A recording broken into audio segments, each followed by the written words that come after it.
Thanks 501242, have your responding code 1. At the Queensland Ambulance Service, we receive more than 680,000 000 emergency calls every year. If you've ever had to make one, you'll know that our emergency medical dispatchers ask a series of questions. People can sometimes get frustrated with this and think that the ambulance is being delayed. But it's essential in making sure we send you the help you need as quickly as possible. Our emergency medical dispatchers Karen and Josh explain. So we start off with the address, and depending on where that call is coming from, we might ask for that to be repeated, and that's to make sure we get the ambulance to the right place as quickly as possible. We don't want a mistake with a similar address in the same suburb, or the wrong city, or the wrong name of a business or a hotel. So we ask that initially, sometimes twice. People also will be asked for their phone number, because if the call drops out, if we get disconnected, we need to be able to call back quickly. We'll then ask a series of questions about what happened, because there can be a critical difference between someone with chest pain or someone with chest pain because they've had a serious accident and they've had a crush injury to their chest. So we'll ask exactly what happened to try and determine what level of ambulance response we need to send, what type of paramedics.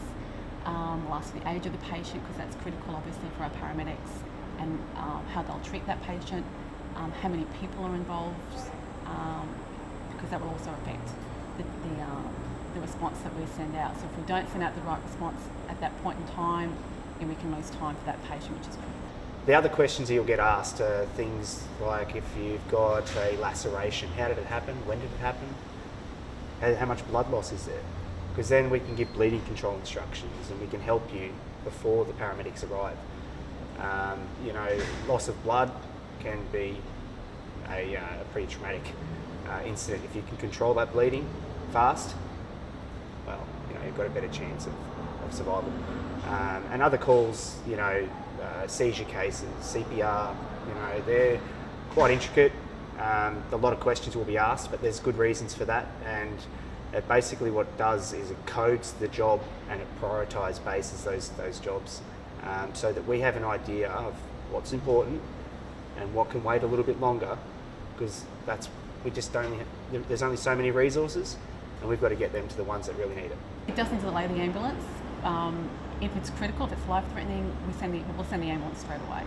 So there's no delay. Even though we're asking questions and we might be giving instructions, we're not delaying getting help to that patient. We're trying to help you to help the patient until we can take over from you.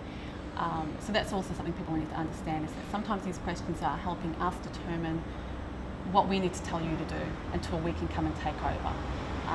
So it's really important for people to be reassured that we're not holding things up by asking the questions. It's actually part of the helping process.